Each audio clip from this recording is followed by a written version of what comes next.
the sudden gravity in her beautiful eyes, and there was a sort of hesitation about the lines of her full, soft mouth. "No," she said at last, quite simply, "don't go away. We may like each other, if you stay a little longer, and we ought to, because we are neighbors in the country." I suppose I ought to have thought Miss Lammas a very odd girl. There is, indeed, a sort of freemasonry between people who discover that they live near each other and that they ought to have known each other before. But there was a sort of unexpected frankness and simplicity in the girl's amusing manner which would have struck anyone else as being singular, to say the least of it.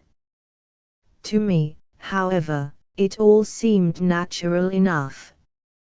I had dreamed of her face too long not to be utterly happy when I met her at last and could talk to her as much as I pleased. To me, the man of ill luck in everything, the whole meeting seemed too good to be true. I felt again that strange sensation of lightness which I had experienced after I had seen her face in the garden.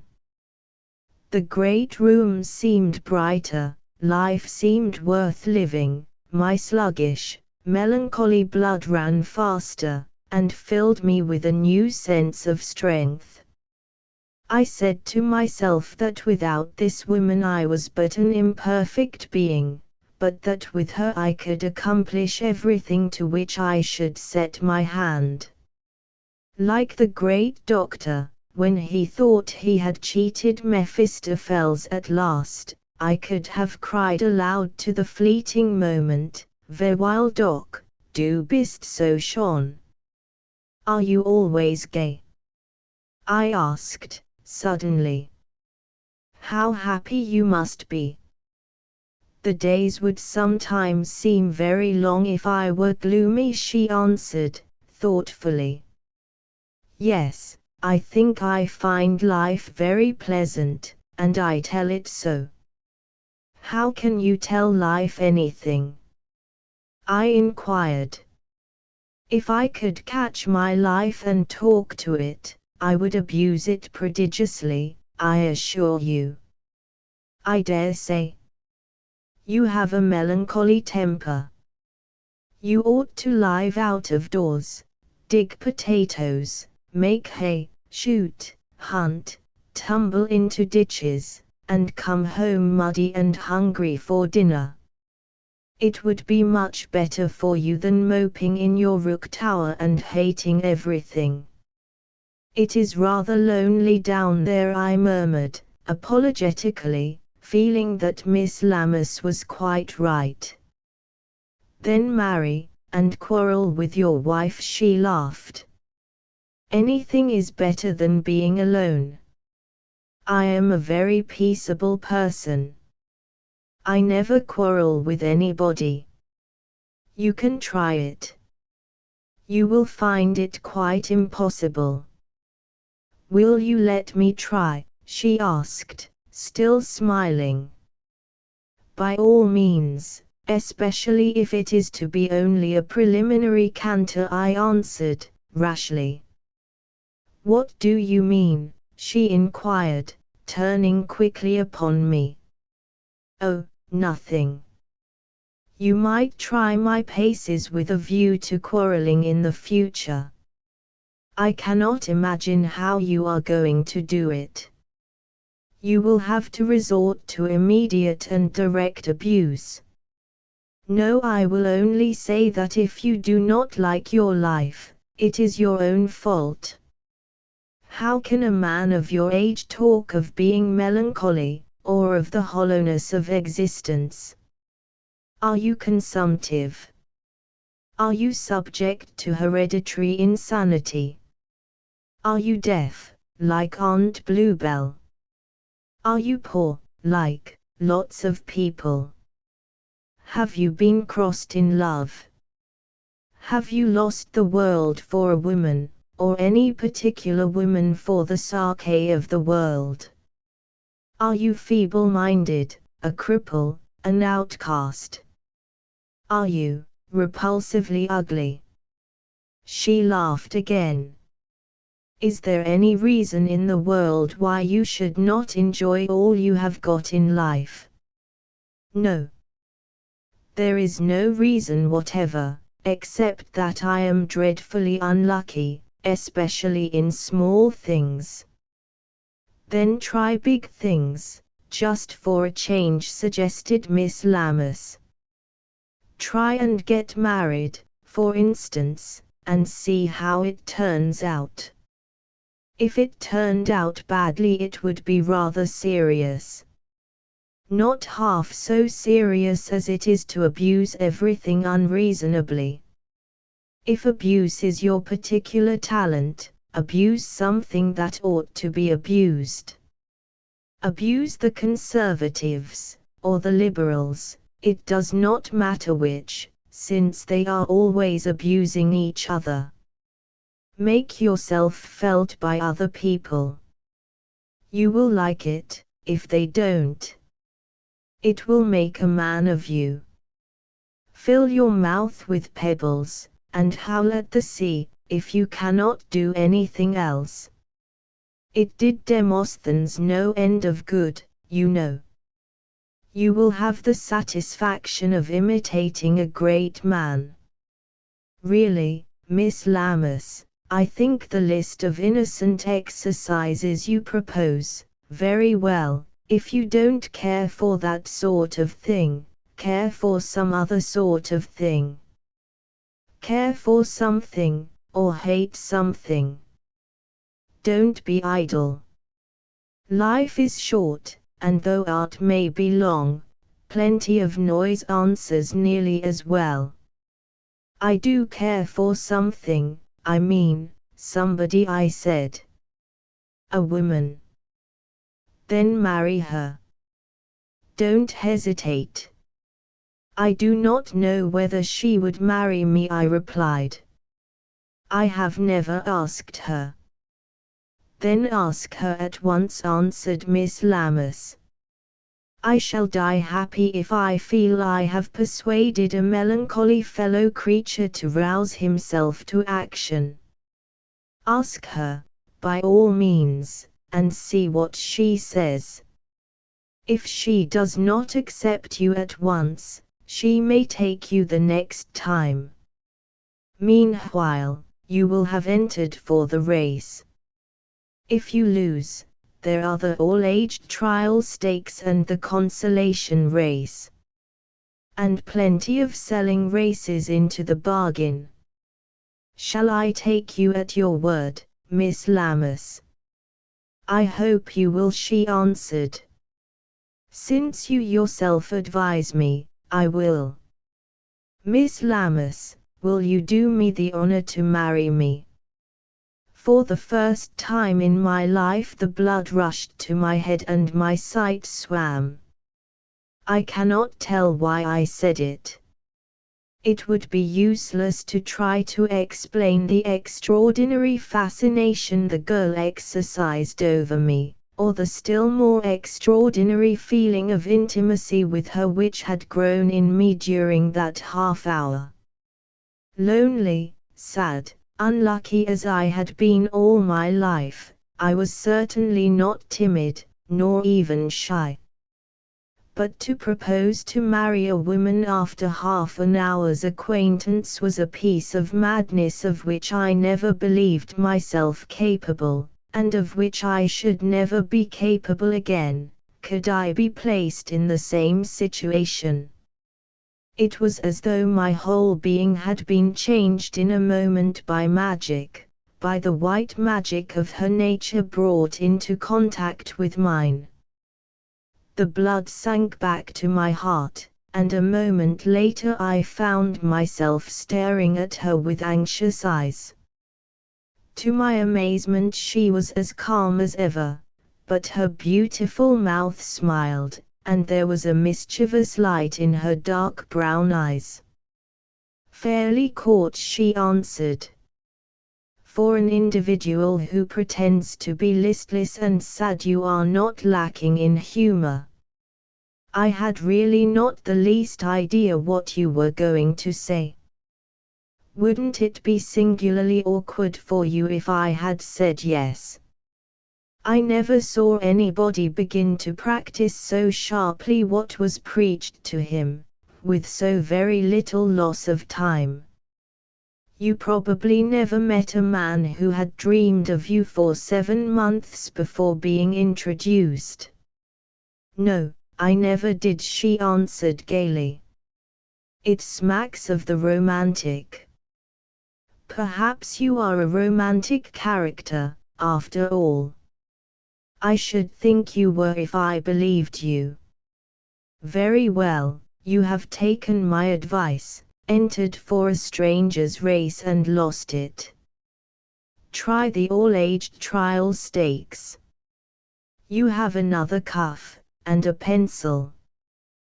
Propose to Aunt Bluebell, she would dance with astonishment, and she might recover her hearing.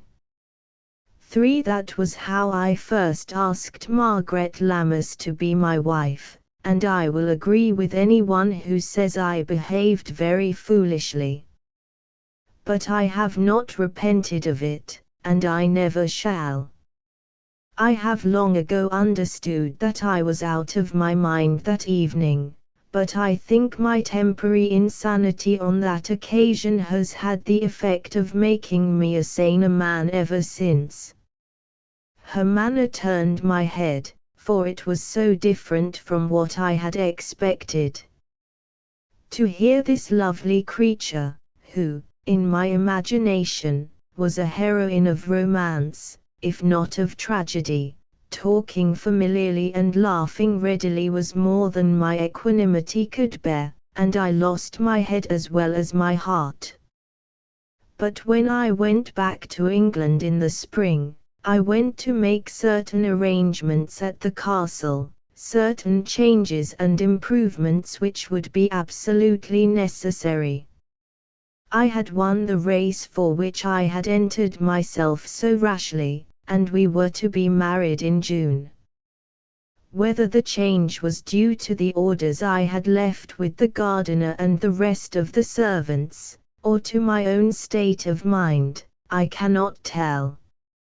At all events, the old place did not look the same to me when I opened my window on the morning after my arrival. There were the grey walls below me and the grey turrets flanking the huge building, there were the fountains, the marble causeways, the smooth basins, the tall box hedges, the water lilies, and the swans, just as of old.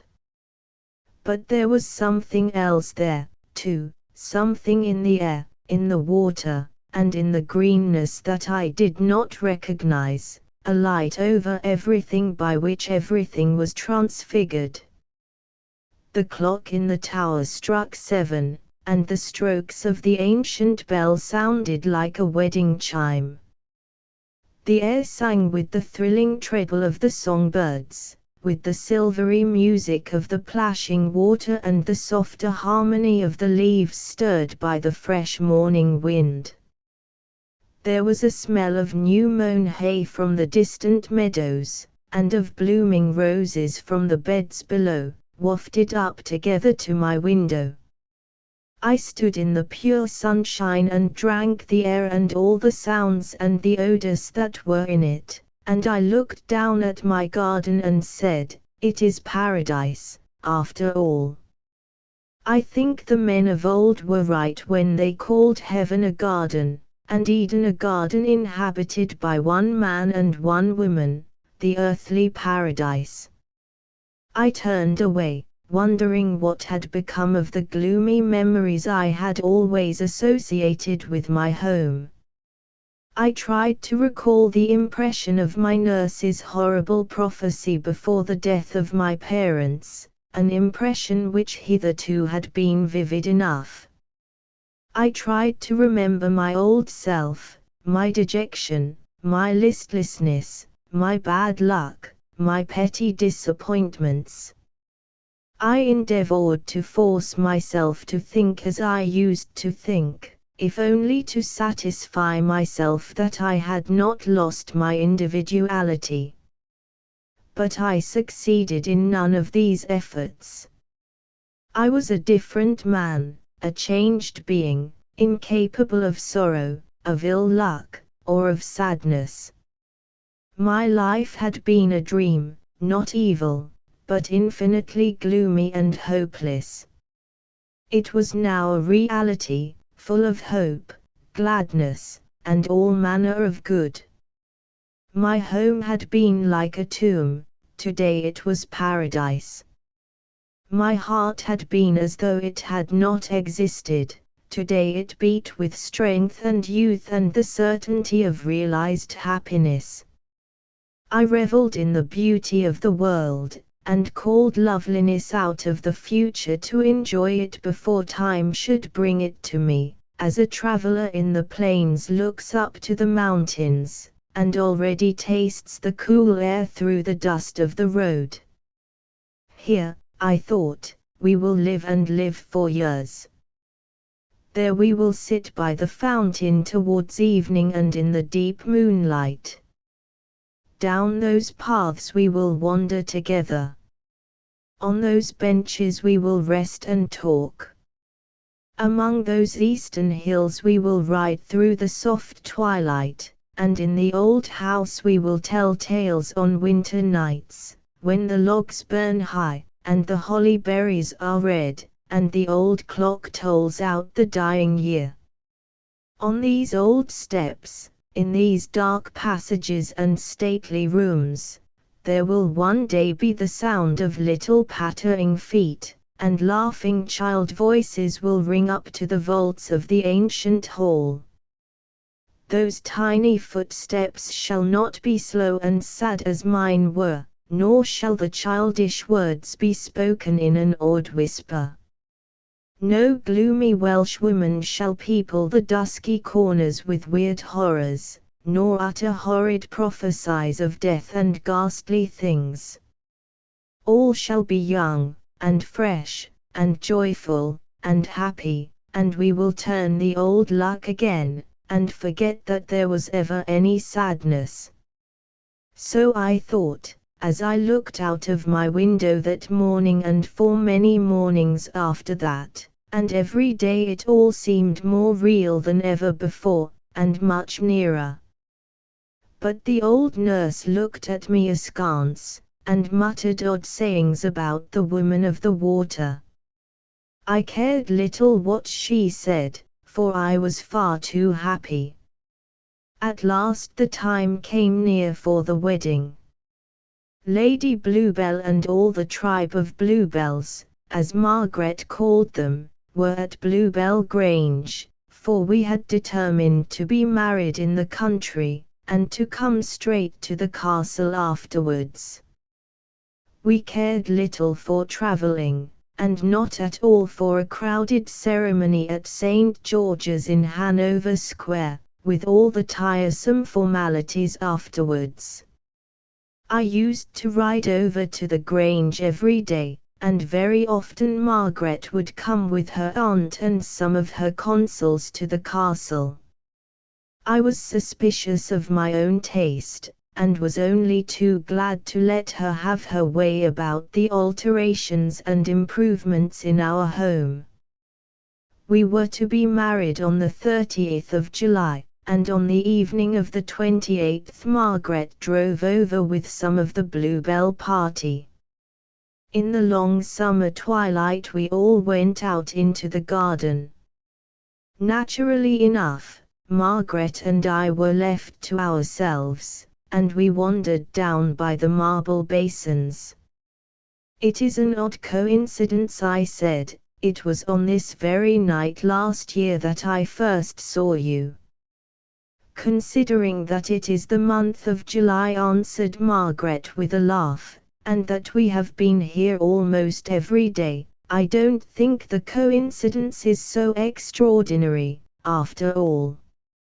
"No, dear," said I suppose not. I don't know why it struck me. We shall very likely be here a year from today, and a year from that. The odd thing, when I think of it, is that you should be here at all. But my luck has turned. I ought not to think anything odd that happens now that I have you. It is all sure to be good. A slight change in your ideas since that remarkable performance of yours in Paris, said Margaret. Do you know, I thought you were the most extraordinary man I had ever met. I thought you were the most charming woman I had ever seen. I naturally did not want to lose any time in frivolities. I took you at your word, I followed your advice, I asked you to marry me, and this is the delightful result. What's the matter? Margaret had started suddenly, and her hand tightened on my arm. An old woman was coming up the path, and was close to us before we saw her, for the moon had risen, and was shining full in our faces. The woman turned out to be my old nurse. It's only Judith, dear, don't be frightened, I said. Then I spoke to the Welshwoman. What are you about, Judith? Have you been feeding the woman of the water? When the clock strikes, Willie, my lord, I mean, muttered the old creature, drawing aside to let us pass, and fixing her strange eyes on Margaret's face. What does she mean? Asked Margaret, when we had gone by. Nothing, darling. The old thing is mildly crazy, but she is a good soul. We went on in silence for a few moments, and came to the rustic bridge just above the artificial grotto through which the water ran out into the park, dark and swift in its narrow channel. We stopped, and leaned on the wooden rail. The moon was now behind us, and shone full upon the long vista of basins and on the huge walls and towers of the castle above. How proud you ought to be of such a grand old place, said Margaret, softly. It is yours now, darling, I answered. You have as good a right to love it as I, but I only love it because you are to live in it, dear. Her hand stole out and lay on mine, and we were both silent. Just then the clock began to strike far off in the tower. I counted, 8, 9, 10, 11, I looked at my watch, 12, 13, I laughed. The bell went on striking. The old clock has gone crazy, like Judith, I exclaimed. Still it went on, note after note ringing out monotonously through the still air. We leaned over the rail, instinctively looking in the direction whence the sound came. On and on it went. I counted nearly 100, out of sheer curiosity, for I understood that something had broken and that the thing was running itself down. Suddenly there was a crack as of breaking wood, a cry and a heavy splash, and I was alone, clinging to the broken end of the rail of the rustic bridge. I do not think I hesitated while my pulse beat twice. I sprang clear of the bridge into the black rushing water, dived to the bottom, came up again with empty hands, turned and swam downward through the grotto in the thick darkness, plunging and diving at every stroke, striking my head and hands against jagged stones and sharp corners, clutching at last something in my fingers and dragging it up with all my might. I spoke, I cried aloud, but there was no answer. I was alone in the pitchy darkness with my burden, and the house was 500 yards away. Struggling still, I felt the ground beneath my feet. I saw a ray of moonlight, the grotto widened, and the deep water became a broad and shallow brook as I stumbled over the stones and at last laid Margaret's body on the bank in the park beyond. Willie, as the clock struck, said the voice of Judith, the Welsh nurse, as she bent down and looked at the white face. The old woman must have turned back and followed us, seen the accident, and slipped out by the lower gate of the garden. She groaned, "You have fed the woman of the water this night, Willie," while the clock was striking. I scarcely heard her as I knelt beside the lifeless body of the woman I loved, chafing the wet white temples and gazing wildly into the wide staring eyes. I remember only the first returning look of consciousness, the first heaving breath, the first movement of those dear hands stretching out towards me. That is not much of a story, you say. It is the story of my life. That is all. It does not pretend to be anything else. Old Judith says my luck turned on that summer's night when I was struggling in the water to save all that was worth living for. A month later there was a stone bridge above the grotto, and Margaret and I stood on it and looked up at the moonlit castle, as we had done once before, and as we have done many times since. For all those things happened 10 years ago last summer, and this is the 10th Christmas Eve we have spent together by the roaring logs in the old hall, talking of old times, and every year there are more old times to talk of. There are curly-headed boys, too, with red gold hair and dark brown eyes like their mother's, and a little Margaret, with solemn black eyes like mine. Why could not she look like her mother, too, as well as the rest of them? The world is very bright at this glorious Christmas time, and perhaps there is little use in calling up the sadness of long ago, unless it be to make the jolly firelight seem more cheerful, the good wife's face look gladder, and to give the children's laughter a merrier ring, by contrast with all that is gone. Perhaps, too, some sad-faced, listless, melancholy youth, who feels that the world is very hollow, and that life is like a perpetual funeral service, just as I used to feel myself, may take courage from my example, and having found the woman of his heart, ask her to marry him after half an hour's acquaintance. But, on the whole, I would not advise any man to marry, for the simple reason that no man will ever find a wife like mine, and being obliged to go farther, he will necessarily fare worse. My wife has done miracles, but I will not assert that any other woman is able to follow her example. Margaret always said that the old place was beautiful, and that I ought to be proud of it. I dare say she is right. She has even more imagination than I. But I have a good answer and a plain one, which is this, that all the beauty of the castle comes from her.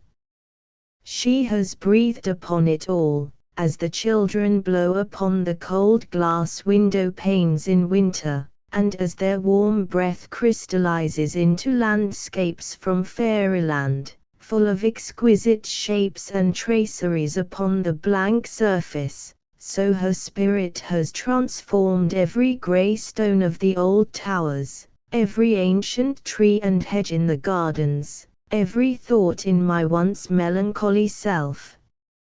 All that was old is young, and all that was sad is glad, and I am the gladdest of all. Whatever heaven may be, there is no earthly paradise without woman, nor is there anywhere a place so desolate, so dreary, so unutterably miserable that a woman cannot make it seem heaven to the man she loves and who loves her. I hear certain cynics laugh, and cry that all that has been said before. Do not laugh, my good cynic. You are too small a man to laugh at such a great thing as love. Prayers have been said before now by many, and perhaps you say yours, too. I do not think they lose anything by being repeated, nor you by repeating them. You say that the world is bitter, and full of the waters of bitterness. Love, and so live that you may be loved. The world will turn sweet for you, and you shall rest like me by the waters of paradise. A Memorable Night by Anna Catherine Green. Copyright 1891 by Anna Catherine Green. Chapter I am a young physician of limited practice and great ambition. At the time of the incidents I am about to relate, my office was in a respectable house in 24th Street, New York City, and was shared, greatly to my own pleasure and convenience, by a clever young German whose acquaintance I had made in the hospital, and to whom I had become, in the one short year in which we had practiced together, most unreasonably attached. I say unreasonably, because it was a liking for which I could not account even to myself, as he was neither especially prepossessing in appearance nor gifted with any too great amiability of character. He was, however, a brilliant theorist and an unquestionably trustworthy practitioner, and for these reasons probably I entertained for him a profound respect, and as I have already said a hearty and spontaneous affection. As our specialties were the same, and as, moreover, they were of a nature which did not call for night work, we usually spent the evening together. But once I failed to join him at the office, and it is of this night I have to tell. I had been over to Orange, for my heart was sore over the quarrel I had had with Dora, and I was resolved to make one final effort towards reconciliation. But alas for my hopes, she was not at home, and, what was worse, I soon learned that she was going to sail the next morning for Europe. This news, coming as it did without warning, affected me seriously, for I knew if she escaped from my influence at this time, I should certainly lose her forever, for the gentleman concerning whom we had quarrelled, was a much better match for her than I, and almost equally in love. However, her father, who had always been my friend, did not look upon this same gentleman's advantages with as favourable an eye as she did, and when he heard I was in the house, he came hurrying into my presence, with excitement written in every line of his fine face. "Ah, Dick, my boy," he exclaimed joyfully, "how opportune this is! I was wishing you would come, for, do you know, Appleby has taken passage on board the same steamer as Dora, and if he and she cross together, they will certainly come to an understanding, and that will not be fair to you, or pleasing to me, and I do not care who knows it." I gave him one look and sank, quite overwhelmed, into the seat nearest me. Appleby was the name of my rival, and I quite agreed with her father that the tête-à-têtes afforded by an ocean voyage would surely put an end to the hopes which I had so long and secretly cherished. Does she know he is going? Did she encourage him? I stammered. But the old man answered genially, "Oh, she knows, but I cannot say anything positive about her having encouraged him. The fact is, Dick, she still holds a soft place in her heart for you, and if you were going to be of the party, well, I think you would come off conqueror yet." "Then I will be of the party," I cried. "It is only 6 now, and I can be in New York by 7. That gives me 5 hours before midnight, time enough in which to arrange my plans, see Richter, and make everything ready for sailing in the morning." "Dick, you are a trump," exclaimed the gratified father. "You have a spirit I like, and if Dora does not like it too, then I am mistaken in her good sense. But can you leave your patients?"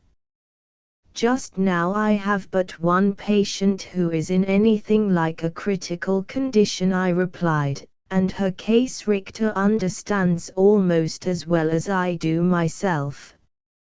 I will have to see her this evening of course and explain, but there is time for that if I go now." "The steamer sails at 9. "Precisely." "Do not tell Dora that I expect to be there, let her be surprised." "Dear girl, she is quite well, I hope?" "Yes, very well, only going over with her aunt to do some shopping." "A poor outlook for a struggling physician, you think?" "Well, I don't know about that. She is just the kind of a girl to go from one extreme to another. If she once loves you she will not care any longer about Paris fashions." "She shall love me," I cried, and left him in a great hurry, to catch the first train for Hoboken. It seemed wild, this scheme, but I determined to pursue it. I loved Dora too much to lose her, and if 3 weeks' absence would procure me the happiness of my life, why should I hesitate to avail myself of the proffered opportunity? I rode on air as the express I had taken shot from station to station, and by the time I had arrived at Christopher Street Ferry my plans were all laid and my time disposed of till midnight. It was therefore with no laggard step I hurried to my office, nor was it with any ordinary feelings of impatience that I found Richter out, for this was not his usual hour for absenting himself and I had much to tell him and many advices to give.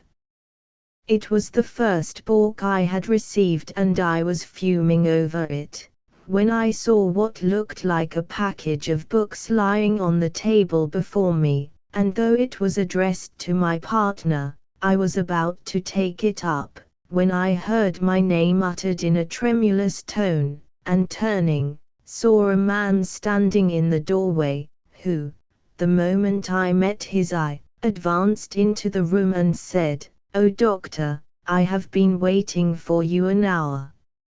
Mrs. Warner has been taken very bad, sir, and she prays that you will not delay a moment before coming to her. It is something serious I fear, and she may have died already, for she would have no one else but you, and it is now an hour since I left her." "And who are you?" I asked, for though I knew Mrs. Warner well, she is the patient to whom I have already referred, I did not know her messenger. "I am a servant in the house where she was taken ill." "Then she is not at home?" "No, sir, she is in 2nd Avenue. "I am very sorry," I began, "but I have not the time," but he interrupted eagerly, there is a carriage at the door, we thought you might not have your phaeton ready. I had noticed the carriage. Very well, said I will go, but first let me write a line. Oh sir, the man broke in pleadingly, do not wait for anything. She is really very bad, and I heard her calling for you as I ran out of the house. She had her voice then? I ventured, somewhat distrustful of the whole thing and yet not knowing how to refuse the man, especially as it was absolutely necessary for me to see Mrs. Warner that night and get her consent to my departure before I could think of making further plans. So, leaving word for Richter to be sure and wait for me if he came home before I did, I signified to Mrs. Warner's messenger that I was ready to go with him, and immediately took a seat in the carriage which had been provided for me. The man at once jumped up on the box beside the driver, and before I could close the carriage door we were off, riding rapidly down 7th Avenue. As we went the thought came, what if Mrs. Warner will not let me off? But I dismissed the fear at once, for this patient of mine is an extremely unselfish woman, and if she were not too ill to grasp the situation, would certainly sympathize with the strait I was in and consent to accept Richter's services in place of my own, especially as she knows and trusts him. When the carriage stopped it was already dark and I could distinguish little of the house I entered, save that it was large and old and did not look like an establishment where a manservant would be likely to be kept. Is Mrs. Warner here? I asked of the man who was slowly getting down from the box. Yes, sir, he answered quickly, and I was about to ring the bell before me, when the door opened and a young German girl, courtesying slightly, welcomed me in, saying, Mrs. Warner is upstairs, sir, in the front room, if you please.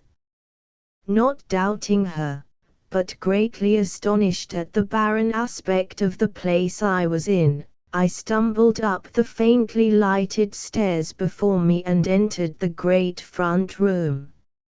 It was empty, but through an open door at the other end I heard a voice saying, "He has come, madam, and anxious to see my patient, whose presence in this desolate house I found it harder and harder to understand." I stepped into the room where she presumably lay. Alas!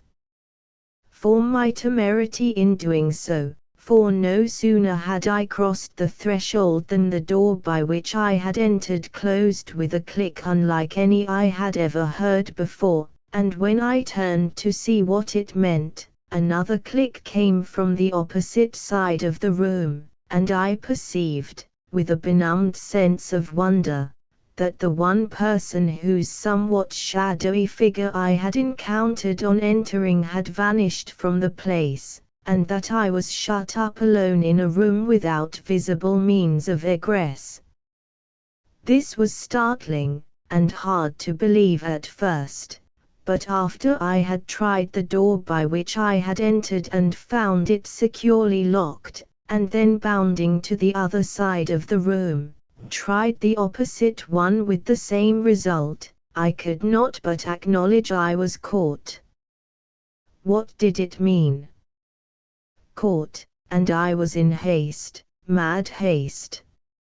Filling the room with my cries, I shouted for help and a quick release, but my efforts were naturally fruitless, and after exhausting myself in vain I stood still and surveyed, with what equanimity was left me, the appearance of the dreary place in which I had thus suddenly become entrapped.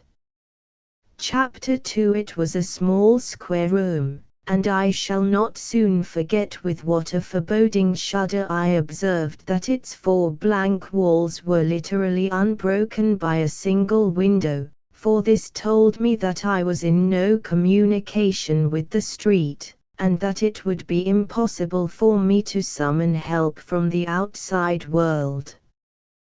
The single gas jet burning in a fixture hanging from the ceiling was the only relief given to the eye in the blank expanse of white wall that surrounded me, while as to furniture, the room could boast of nothing more than an old-fashioned black walnut table and 2 chairs, the latter cushioned, but stiff in the back and generally dilapidated in appearance. The only sign of comfort about me was a tray that stood on the table, containing a couple of bottles of wine and 2 glasses. The bottles were full and the glasses clean, and to add to this appearance of hospitality a box of cigars rested invitingly near, which I could not fail to perceive, even at the first glance, were of the very best brand. Astonished at these tokens of consideration for my welfare, and confounded by the prospect which they offered of a lengthy stay in this place, I gave another great shout, but to no better purpose than before. Not a voice answered, and not a stir was heard in the house. But there came from without the faint sound of suddenly moving wheels, as if the carriage which I had left standing before the door had slowly rolled away. If this were so, then was I indeed a prisoner, while the moments so necessary to my plans, and perhaps to the securing of my whole future happiness, were flying by like the wind. As I realized this, and my own utter helplessness, I fell into one of the chairs before me in a state of perfect despair. Not that any fears for my life were disturbing me, though one in my situation might well question if he would ever again breathe the open air from which he had been so ingeniously lured. I did not in that first moment of utter downheartedness so much as inquire the reason for the trick which had been played upon me. No, my heart was full of Dora, and I was asking myself if I were destined to lose her after all, and that through no lack of effort on my part, but just because a party of thieves or blackmailers had thought fit to play a game with my liberty. It could not be, there must be some mistake about it, it was some great joke, or I was the victim of a dream, or suffering from some hideous nightmare.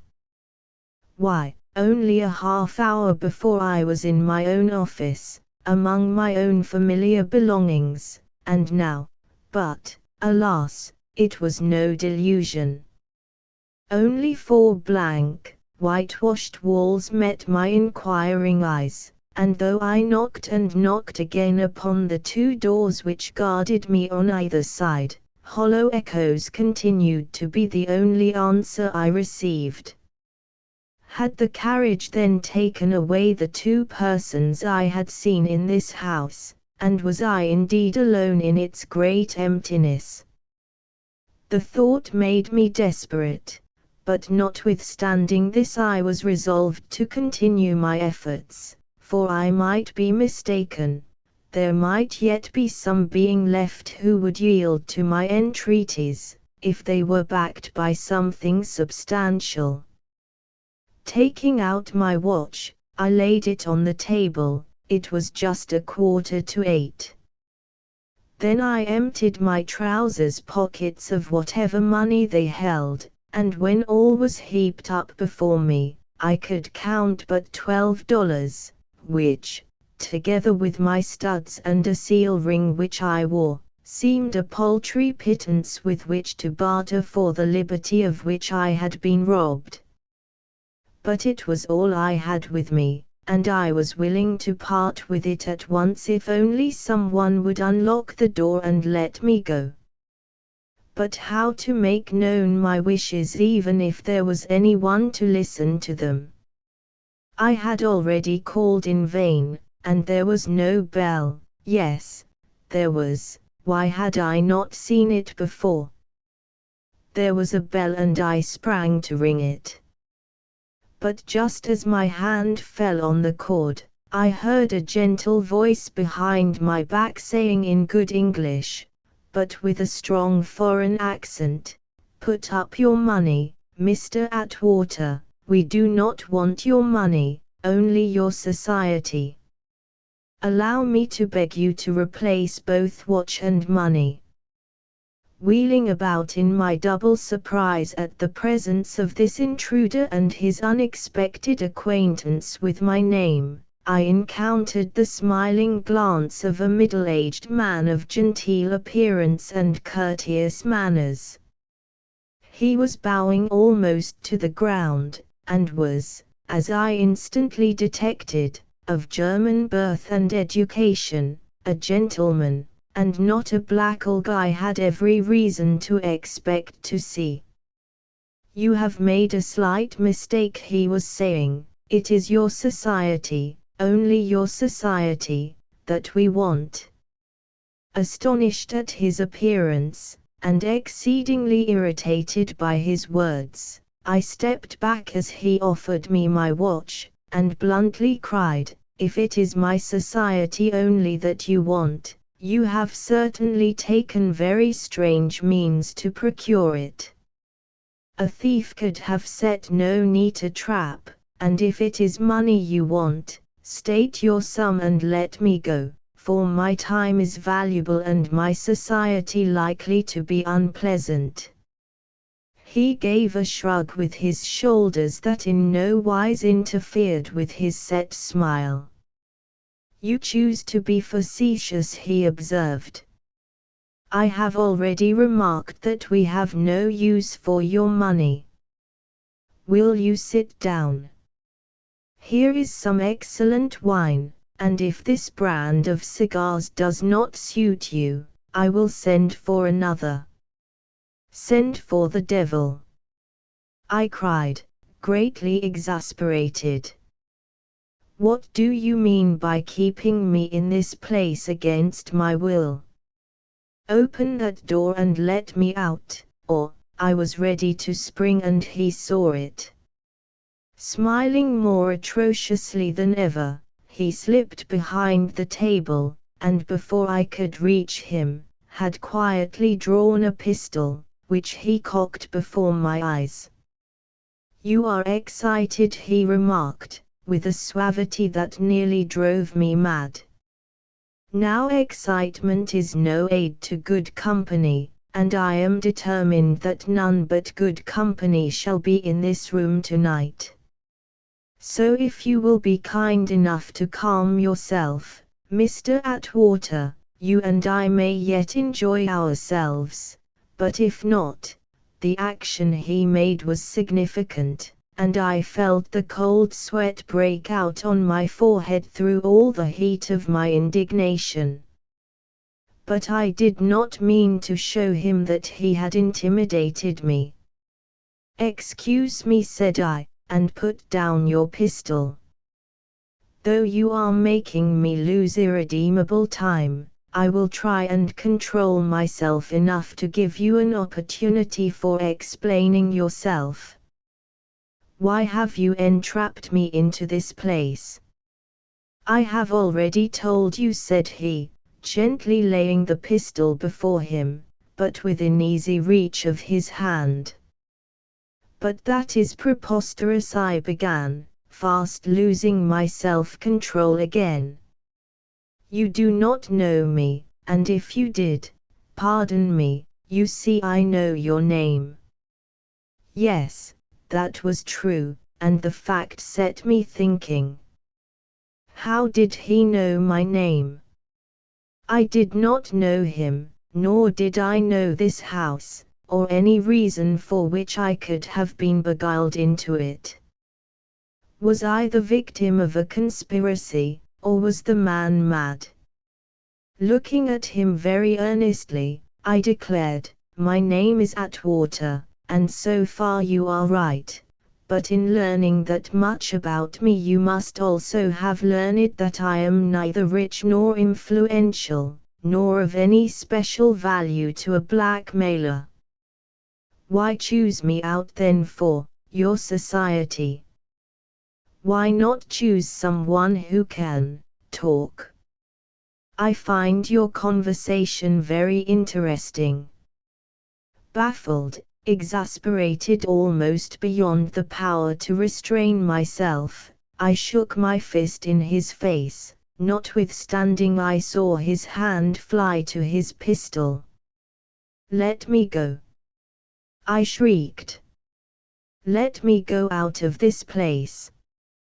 I have business, I tell you, important business which means everything to me, and which, if I do not attend to it tonight, will be lost to me forever.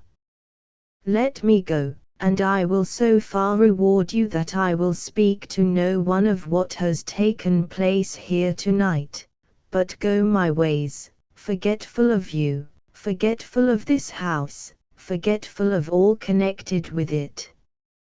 "You are very good," was his quiet reply, "but this wine has to be drunk." And he calmly poured out a glass, while I drew back in despair.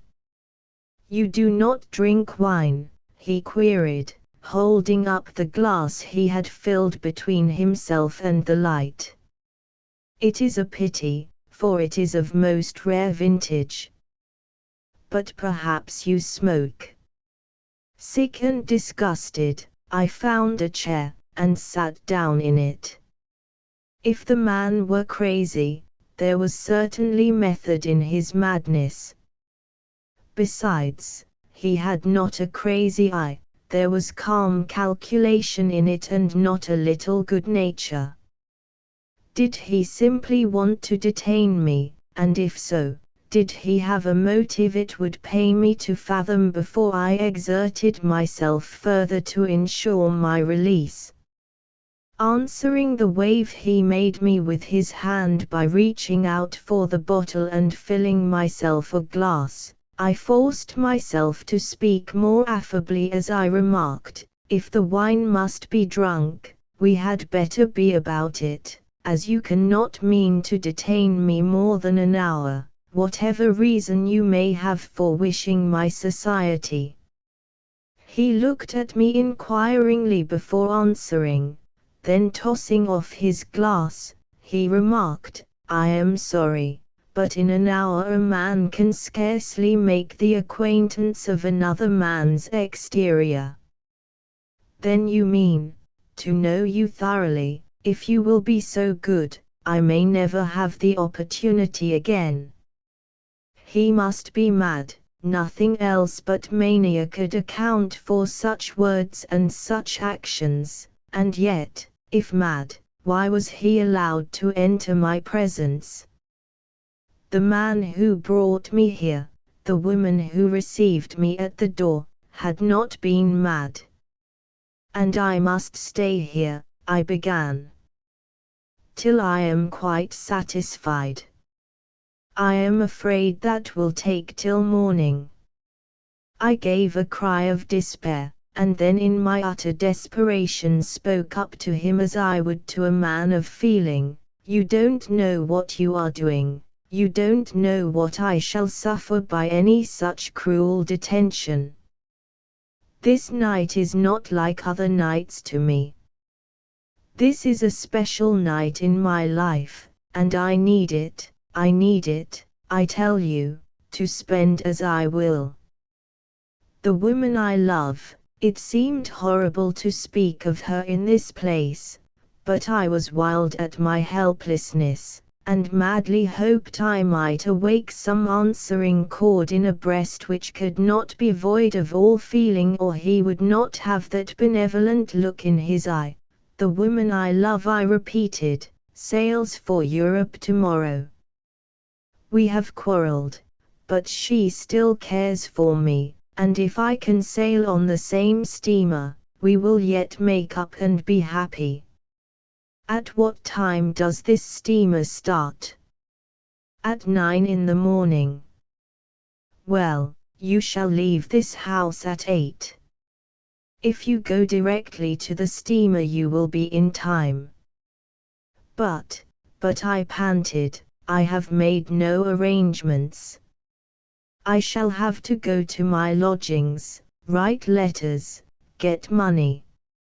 I ought to be there at this moment.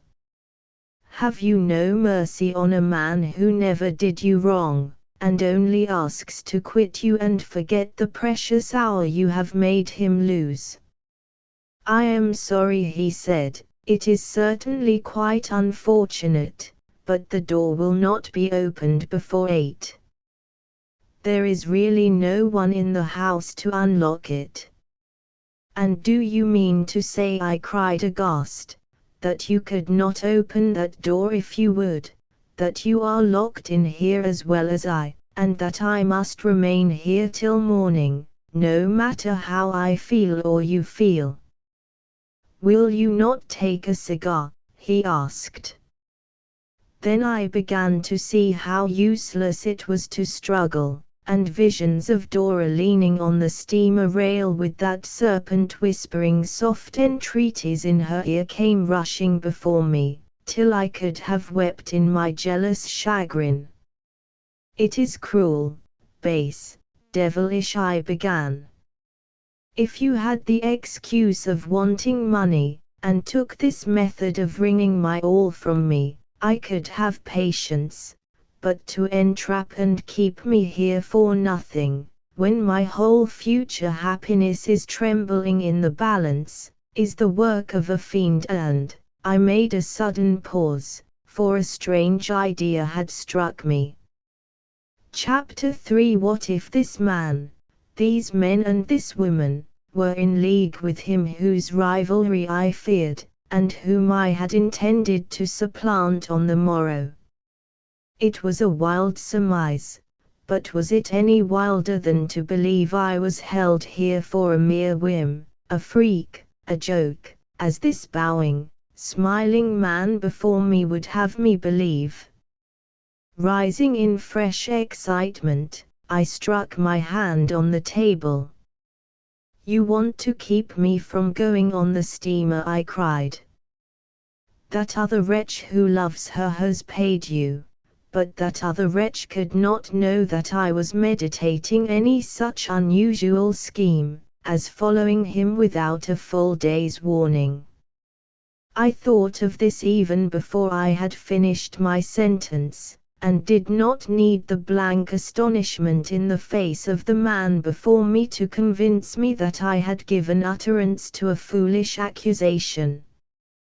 It would have been some sort of a motive for your actions, I humbly added, as I sank back from my hostile attitude. Now you have none. I thought he bestowed upon me a look of quiet pity, but if so he soon hid it with his uplifted glass. Forget the girl, said he, I know of a dozen just as pretty. I was too indignant to answer. Women are the bane of life, he now sententiously exclaimed.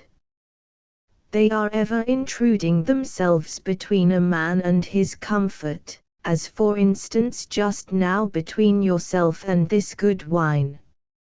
I caught up the bottle in sheer desperation. Don't talk of them, I cried, and I will try and drink. I almost wish there was poison in the glass. My death here might bring punishment upon you. He shook his head, totally unmoved by my passion. We deal punishment, not receive it. It would not worry me in the least to leave you lying here upon the floor. I did not believe this, but I did not stop to weigh the question then. I was too much struck by a word he had used. Deal punishment, I repeated. Are you punishing me? Is that why I am here? He laughed and held out his glass to mine. "You enjoy being sarcastic," he observed. "Well, it gives a spice to conversation, I own. Talk is apt to be dull without it." For reply I struck the glass from his hand, it fell and shivered, and he looked for the moment really distressed. "I had rather you had struck me," he remarked, "for I have an answer for an injury like that, but for a broken glass." He sighed and looked dolefully at the pieces on the floor. Mortified and somewhat ashamed, I put down my own glass. "You should not have exasperated me," I cried, and walked away beyond temptation, to the other side of the room. His spirits had received a dampener, but in a few minutes he seized upon a cigar and began smoking. As the wreaths curled over his head he began to talk, and this time it was on subjects totally foreign to myself and even to himself. It was good talk, that I recognized, though I hardly listened to what he said.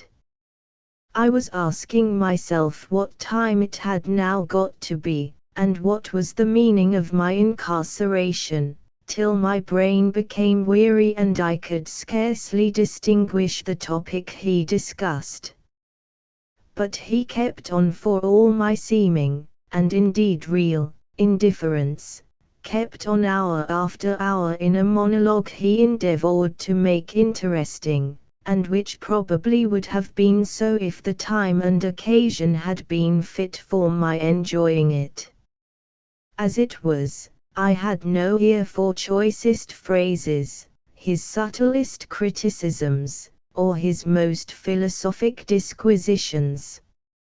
I was wrapped up in self and my cruel disappointment, and when in a certain access of frenzy I leaped to my feet and took a look at the watch still lying on the table, and saw it was 4 o'clock in the morning, I gave a bound of final despair, and throwing myself on the floor, gave myself up to the heavy sleep that mercifully came to relieve me. I was roused by feeling a touch on my breast. Clapping my hand to the spot where I had felt the intruding hand, I discovered that my watch had been returned to my pocket. Drawing it out, I first looked at it and then cast my eyes quickly about the room. There was no one with me, and the doors stood open between me and the hall. It was 8 o'clock, as my watch had just told me. That I rushed from the house and took the shortest road to the steamer, goes without saying. I could not cross the ocean with Dora, but I might yet see her and tell her how near I came to giving her my company on that long voyage which now would only serve to further the ends of my rival. But when, after torturing delays on cars and ferryboats, and incredible efforts to pierce a throng that was equally determined not to be pierced, I at last reached the wharf, it was to behold her, just as I had fancied in my wildest moments, leaning on a rail of the ship and listening, while she abstractedly waved her hand to some friends below, to the words of the man who had never looked so handsome to me or so odious as at this moment of his unconscious triumph. Her father was near her, and from his eager attitude and rapidly wandering gaze I saw that he was watching for me. At last he spied me struggling aboard, and immediately his face lighted up in a way which made me wish he had not thought it necessary to wait for my anticipated meeting with his daughter. "Ah, Dick, you are late," he began, effusively, as I put foot on deck. But I waved him back and went at once to Dora. "Forgive me, pardon me," I incoherently said, as her sweet eyes rose in startled pleasure to mine.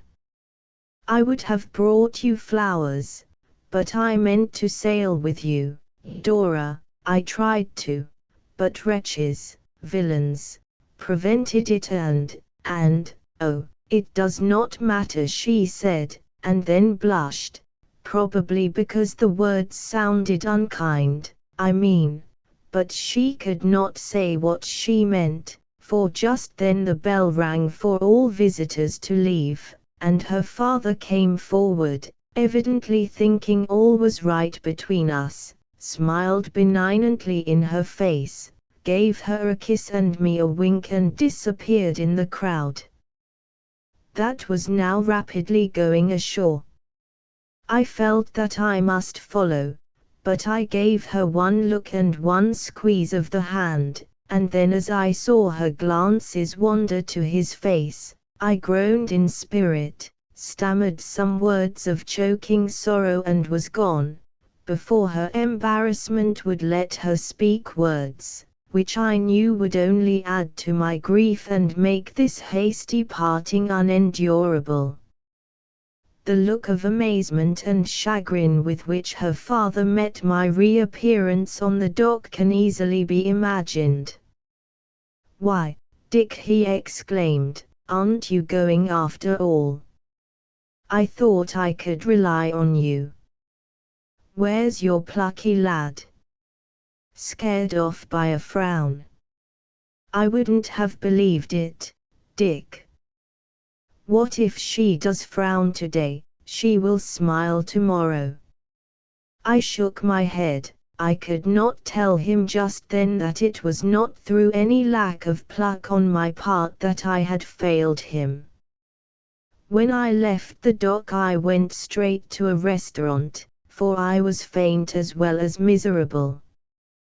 But my cup of coffee choked me and the rolls and eggs were more than I could face. Rising impatiently, I went out. Was anyone more wretched than I that morning, and could anyone nourish a more bitter grievance? As I strode towards my lodgings I chewed the cud of my disappointment till my wrongs loomed up like mountains and I was seized by a spirit of revenge. Should I let such an interference as I had received go unpunished? No, if the wretch who had detained me was not used to punishment he should receive a specimen of it now and from a man who was no longer a prisoner, and who once aroused did not easily forego his purposes. Turning aside from my former destination, I went immediately to a police station and when I had entered my complaint was astonished to see that all the officials had grouped about me and were listening to my words with the most startled interest. "Was the man who came for you a German?" one asked. I said yes. "And the man who stood guardian over you and entertained you with wine and cigars, was not he a German too?" I nodded acquiescence and they at once began to whisper together. Then one of them advanced to me and said, "You have not been home, I understand, you had better come." Astonished by his manner I endeavored to inquire what he meant, but he drew me away, and not till we were within a stone's throw of my office did he say, "You must prepare yourself for a shock. The impertinences you suffered from last night were unpleasant no doubt, but if you had been allowed to return home, you might not now be deploring them in comparative peace and safety." "What do you mean?" "That your partner was not as fortunate as yourself. Look up at the house. What do you see there?" A crowd was what I saw first, but he made me look higher, and then I perceived that the windows of my room, of our room, were shattered and blackened and that part of the casement of one had been blown out. "A fire!"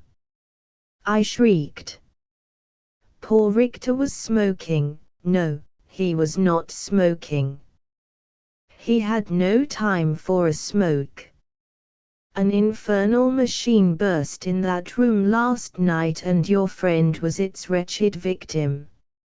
I never knew why my friend's life was made a sacrifice to the revenge of his fellow countrymen. Though we had been intimate in the year we had been together, he had never talked to me of his country and I had never seen him in company with one of his own nation. But that he was the victim of some political revenge was apparent. For though it proved impossible to find the man who had detained me, the house was found and ransacked, and amongst other secret things was discovered the model of the machine which had been introduced into our room, and which had proved so fatal to the man it was addressed to. Why men who were so relentless in their purposes towards him should have taken such pains to keep me from sharing his fate, is one of those anomalies in human nature which now and then awake our astonishment. If I had not lost Dora through my detention at their hands, I should look back upon that evening with sensations of thankfulness. As it is, I sometimes question if it would not have been better if they had let me take my chances.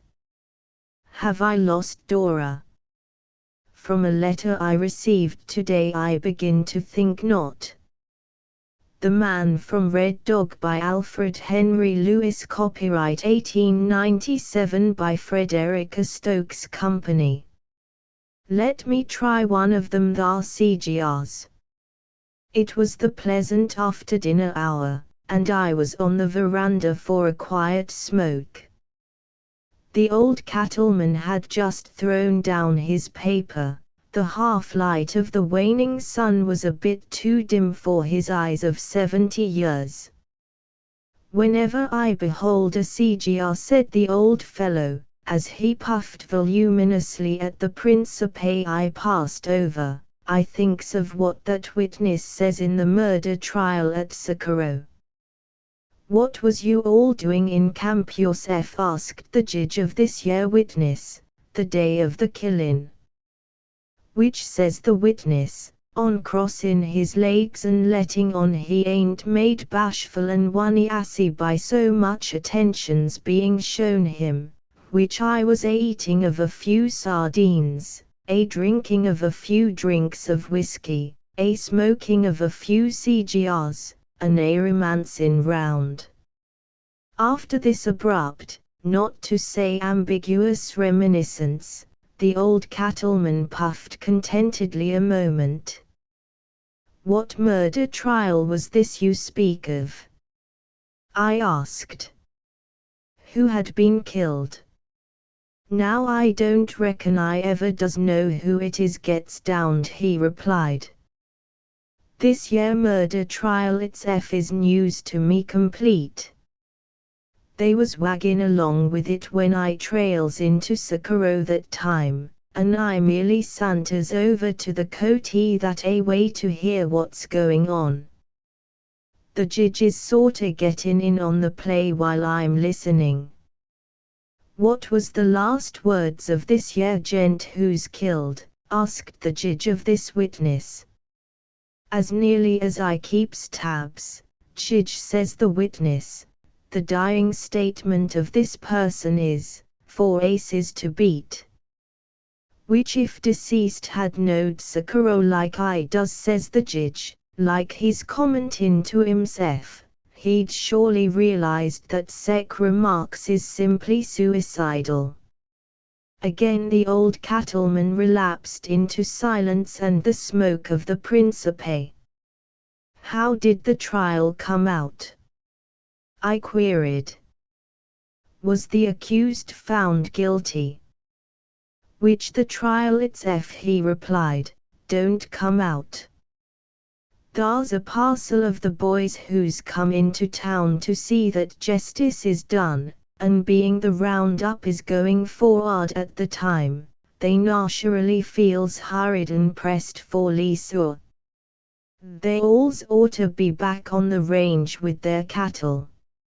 So the 5th day, when things is loitering along at the trial till it looks like the law has hobbles on, and the word goes round it's going to be a week yet before the jury gets action on this miscreant who's being tried, the boys becomes plumb aggravated and wearied out that away, and, kicking in the door of the calaboose, they searches out the felon, swings him to a cottonwood not otherwise engaged, and the right prevails. Naturally the trial bogs down right there. After another season of silence and smoke, the old cattleman struck in again. Speaking of killings, while I'm the last gent to go foster in days of bloodshed, I'm some discouraged just now by what I've been reading in that paper about a duel between some Italians, and it surely tries me the way the Malians plays boss. It's obvious as stars on a CLR night, they never means fight a little bit. I abhors duels, and cowers from the mere idea. But, after all, business is business, and when folks fights the objects of the meeting oughter be blood. But the way these European shorthorns fixes it, a gent surely runs a heap more risk of becoming a angel abrupt, attending of a Texas cakewalk in a purely social way. Do they ever fight duels in the West? Why, yes, some. My memoir comes a cantering up right now with the details of an encounter I once beholds in Wolfville. There ain't no time much throwed away with a duel in the Southwest. The people's mighty extemporaneous, and don't go browsin' round none sending challenges in writin', and that sort of flapdoodle. When a gent notices the signs a gettin' about right for him to go on the war path, he picks out his meat, surges up, and declares himself. The victim, who is most likely a mighty serious and experienced person, don't copper the play by marking vain remarks, but brings his Gatlin into play surprisin'. Next it's bang.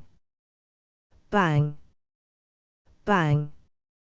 Mixed up with flashes and white smoke, and the duel is over complete. The gent who still adorns our midst takes a drink on the house, while Saint Peter unbars things a lot and arranges gate and seat checks with the other in the realms of light. That's all there is to it. The tide of life again flows onward to the eternal sea, and nary ripple. Oh, this year Wolfville duel. Well, it's this way.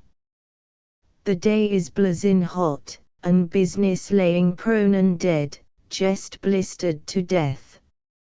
A parcel of us is sorter pervadin' round the dance hall, it being the biggest and coolest store in camp. A monter game is strugglin' for breath in a feeble, fitful way in a corner, and some of us is watchin', and some settin' round loose thinking, but all keeping mum and still, 'cause it's so hot. Jest then some gent on a hose goes whoopin' up the street yellin' and whirlin' the loop of his rope, and allowin' generally he's having a mighty good time. Who's this tumultuous man on the hose, says Enright, regardin' of him in a displeased way from the door. I meets him up the street a minute back, says Dan Boggs, and he allows he's called the man from Red Dog. He says he's took a day off to visit us, and aims to lay waste the camp some before he goes back. About then the Red Dog man notes old Santa Rosa, who keeps the Mexican bail hall, and his old woman, Marie, a fussin' with each other in front of the New York store. They's locked horns over a drink or something and is powerin' mighty unamiable. Whatever does this yer Mexican family mean, says the Red Dog Man, a surveyin' of em plenty scornful, a draggin' of their domestic brawls out yer to offend a sufferin' public for. Whyver don't they stay in their wiki up and fight, and not take to putting it all over the American race which ain't in the play none and don't thirst for. However, I unites and reconciles this divided household easy. With this the Red Dog Man drops the loop of his lariat round the two contestants and jumps his bronco up the street like it's come out in a gun. Of course Santa Rosa and Marie goes along on their heads permiscus. They goes coastin' along until they gets pulled into a mesquite bush, and the rope slips off'n the saddle, and thar they be. We alls goes over from the dance hall, extricatin' of em, and final they rounds up mighty hapless and weak, and can only walk. They surely lose enough hide to make a pair of leggins. Which I brings em together like twins, says the Red Dog Man, riding back for his rope. I offers 2 to 1, no limit, they don't fight none whatever for a month. Which, as it surely looks like he's right, no one takes him. So the Red Dog Man leaves his bluff a-haggin' and goes into the dance hall, a-giving of it out cold and clammy he meditates libatin'. All promenade to the bar, yells the Red Dog Man as he goes in. I'm a wolf, and it's my night to howl. Don't rouse me, barkeep, with the sight of merely one bottle, set em all up. I'm some fastidious about my firewater and likes a chance to select. Well, we alls takes our inspiration, and the Red Dog Man tucks his under his belt and then turns round to Enright. I takes it you're the old he-coon of this yer outfit, says the Red Dog Man, supercilious like. Which, if I ain't, says Enright, it's plenty safe as a play to let your wisdom flow this way till the he-coon gets here. If thar's anything, says the Red Dog Man, I turns from sick, it's violence and devastation. But I hears sec complaints constant of this yer camp of Wolfville. I takes my first idle day to ride over and line things up. Now yer I be, and while I regrets it, I finds you alls is a lawless, unregenerate set, a heap sight worse than rumor. I now takes the notion, for I sees no other trail, that by next drink time I climbs into the saddle, throws my rope round this den of sin, and removes it from the map. Naturally, says Enright, some sarcastic, in markin' them schemes you ain't looking for no trouble whatever with a band of tarrapins like us. None whatever, says the Red Dog Man, mighty confident. In 30 minutes I distributes this yer hamlet round in the landscape same as them greasers, which feet becomin' hissed are why, I then canters back to Red Dog. Well, says Enright, it's plenty polite to let us know what's coming this way. Oh, I ain't telling you none, says the Red Dog Man, I simply lets fly this hint, so any of you alls as has got bric-a-brac he values special, he takes warnin' some and packs it off all safe. It's about then when Cherokee Hall, who's looking on, shoulders in between Enright and the Red Dog Man, mighty positive. Cherokee is a heap sot in his days, and I sees right off he's took a notion agin the Red Dog Man. As you've got a lot of work cut out, says Cherokee, I ain't the Red Dog Man malignant, s'pose we tips the canteen agin. I surely goes you, says the Red Dog Man. I drinks with friend, and I drinks with foe, with the part of my bosom and the shuddering victim of my wrath all simla. Cherokee turns out a big drink and stands a holding of it in his hand. I wants to say right this Cherokee's plenty guileful. You was namin', says Cherokee, some public improvements you aims to make, sec as moving this camp round some, I believes. That's whatever, says the Red Dog Man, and the Holocaust initiates is due to start in 15 minutes. I've been figuring on you, says Cherokee, and I gives you the result in strict confidence without holding out a card. When you all talks of tearing up Wolfville, you're a liar and a host thief, and you ain't going to tear up nothing. What's this I hears, yells the frenzied Red Dog Man, reaching for his gun. But he never gets it, for the same second Cherokee spills the glass of whiskey straight in his eyes, and the next he's anguished and blind as a mole. I'll fool this human simoon up a lot, says Cherokee, a hurling of the Red Dog Man to the floor, face down, while his 9-inch bowie shines in his hand like the sting of a wasp. I sure fixes him so he can't get a job clerking in a store and grabbing the Red Dog Man's hair, which is long as the mane of a pony. He slashes it off close in one motion.